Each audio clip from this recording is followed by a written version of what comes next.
So yun, isang magandang hapon sa inyo lahat mga tol. So welcome back ulit sa ating YouTube channel sa lahat ng mga Kakuya Bads Adventure Fanatics dyan. Muli po tayo nagbabalik sa inyong mga kanya-kanyang screen, cellphone, TV, laptop o anumang uri yung gadget na pinanood nyo. Ay bumabati po kasi yung lahat tol ng magandang araw, magandang gabi, magandang hapon kung anong oras mapanood nyo ang video na ito. So update lang po tayo dito tol sa kalagayan namin ngayon ni Brad Janre. At kasalukuyang kami po ay nagpapahinga. So si Brad Janre ay nandun sa unahan. Ako naman dito ay nagmamasid gawa ng marami tayong nadaanan ng mga bandido at pinipilit namin wag muna namin silang galawin habang kami po ay naghahanap ng impormasyon kung saan nila dinala yung batang bihag nila. Pero yung iba, yung ibang bandido na hindi talaga namin maiwasan na medyo malapit sa amin ay talagang ginagapang namin ni Janre. So nagpapasalamat tayo dahil nandyan si Janre palagi upang tayo ay alalayan sa pagkipaglaban sa mga bandidong grupo at masasamang tao na nagpaalipin sa demonyo. So shout out na lang po sa inyo lahat dyan mga tol, lalo na sa lahat ng mga silent viewers natin na hindi nagsasawa na suportahan ako tol. At siyempre sa lahat ng mga solid Kuya Bads Adventure Fanatics. So huwag niyong kalimutan tol na silipin yung aking bawat upload na video. At siyempre huwag niyong kalimutan, mahalaga sa lahat yung subscribe at share o comment tol. Dahil isa yung malaking tulong para mas marami pa yung makapanood ng aking mga video. Dahil tiningnan ko po yung dashboard ng aking video mga tol. So, marami pong mga nakasubscribe na hindi na nakapanood ng ating video. Pero mas marami yung mga nanonood na hindi pa nakasubscribe. Yung mga nakasubscribe na hindi na nanonood mga tol, nasa mga 20% lang po yung mga nanonood na hindi pa nakasubscribe. Kaya kung ikaw ay bago pa lang sa aking YouTube channel at hindi ka pa po nakasubscribe tol, paki-click po ng notification bell icon na nandyan po sa inyong kanya-kanyang screen. At huwag niyo kalimutan na i-hit yung bell icon. Isang malaking tulong na po yun tol sa aming pag-i-explore sa amin dito sa bundok upang makasubscribe. So, kaya nang una sa lahat, kami ay nagpapasalamat sa inyong walang sawang pagsuporta at laging panonood sa mga silent viewers.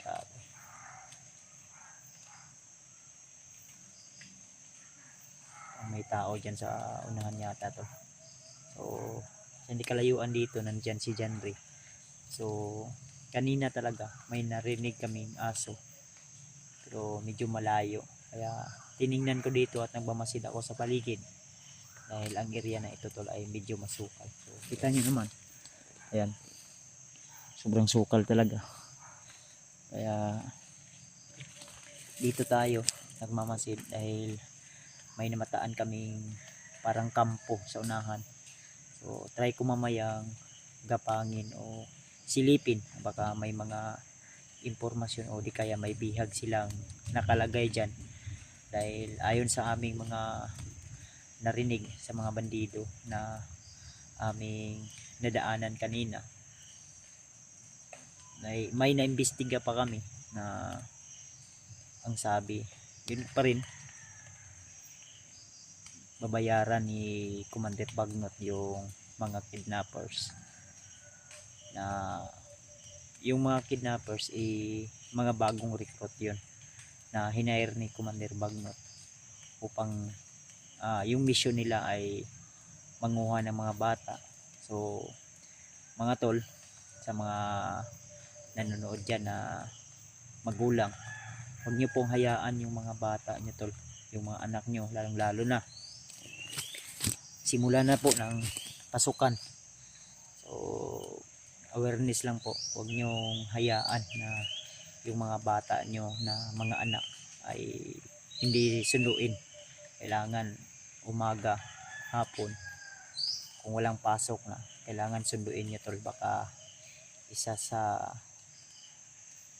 mga anak nyo ay magiging biktima ng mga bandidong grupo o kidnappers o mga masasamang tao. Kaya lagi po tayong maging alerto habang hindi pa po huli ang lahat, dahil baka dyan pa tayo maging alerto kung sakaling may nangyari ng hindi maganda sa ating mga anak, lalo na mga bata. Madali lang mauto, bibigyan ng kahit anong bagay o di kaya chocolate, candy o anong klaseng mga diskarte nila para lang mauto nilang yung mga bata. Kaya si Kuya Bads po yung nagsasabi na dapat wag po kayong maging pabaya o wag po kayong maging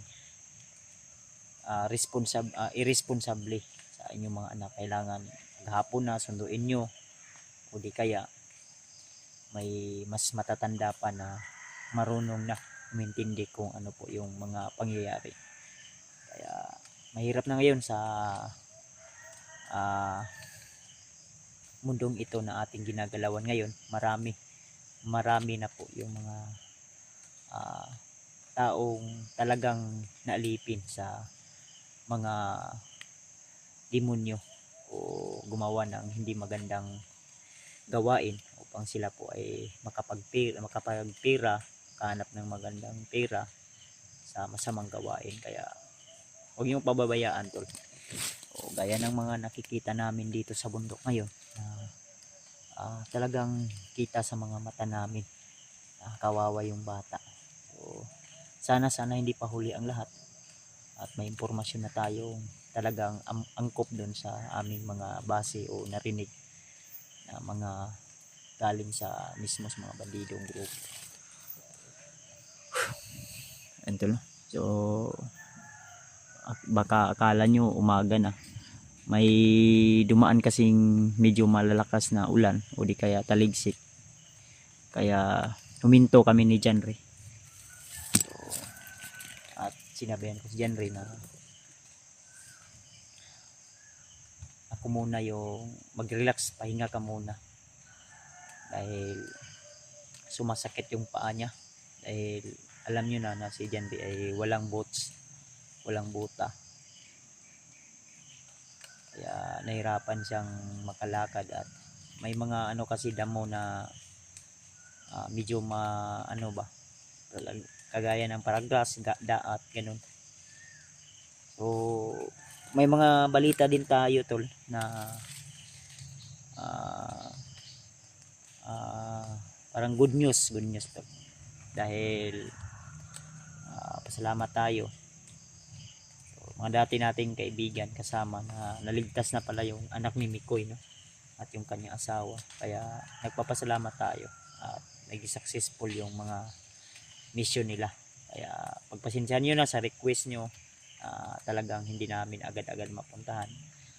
At nagmakasakaling din kami na yung hawak ng mga bandido na bata, akala natin ay isa din yun sa biktima na anak ni Mikoy o di kaya ibang hunter. Kaya sinundan at talagang minanmanan namin bawat paligid. So isang magandang umaga sa lahat mga tol, o tanghali, hapon, gabi, yung ulit natin, no? Shout out na rin sa mga minamahal nating hindi nagsasawa na laging sumusuporta at nag-share ng blessing. So maraming salamat po tol. So kila Remart, parang nakababa na rin sila at nagpapasalamat din tayo dahil safe din sila nakababa. So ako hindi ko alam kung anong pizza na ngayon.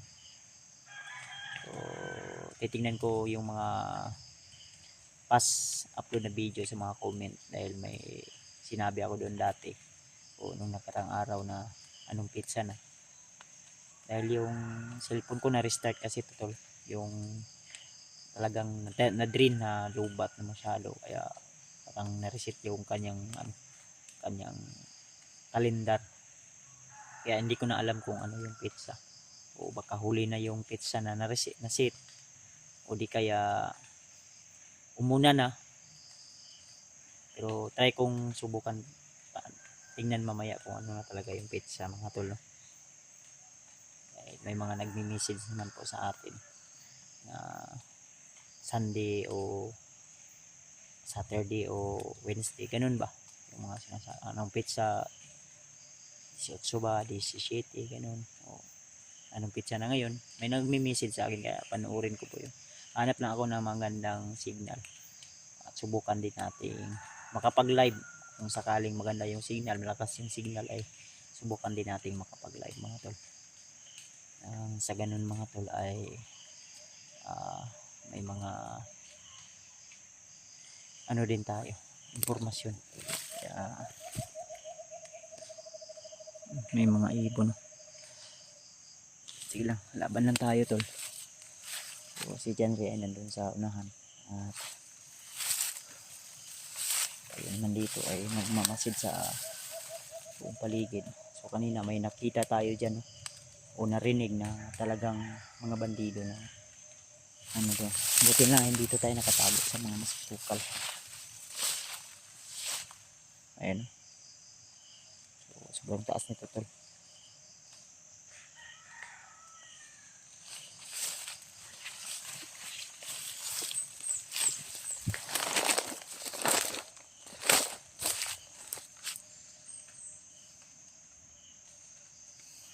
Huwag lang tayong kumbensa.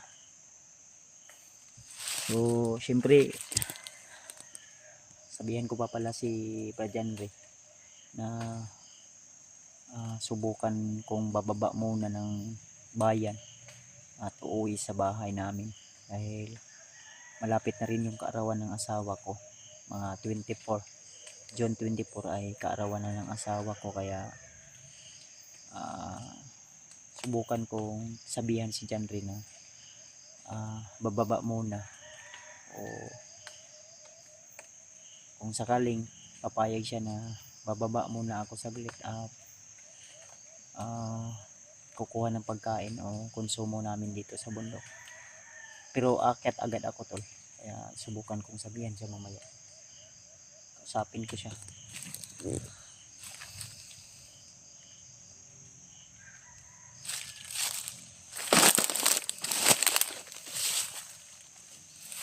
Balikan din natin si Janry natin.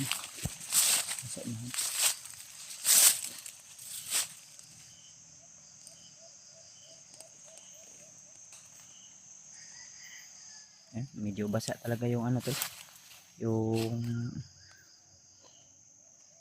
mga damo.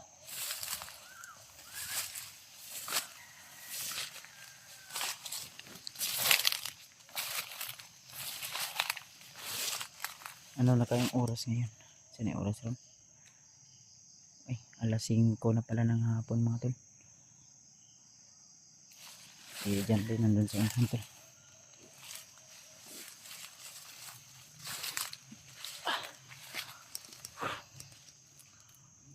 So ipag-pray nyo lang po kami mga tol ha.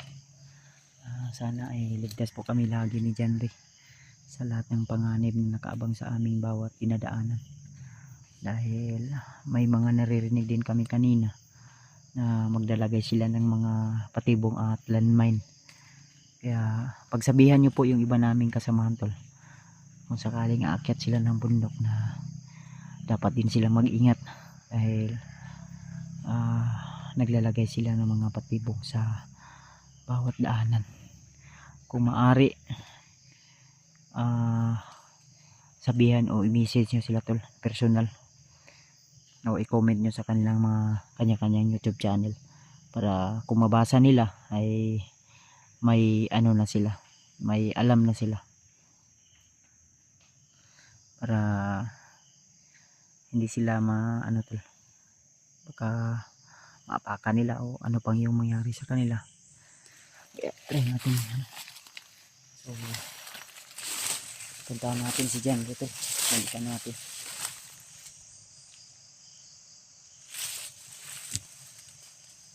Parang may bandido sa unahan pero.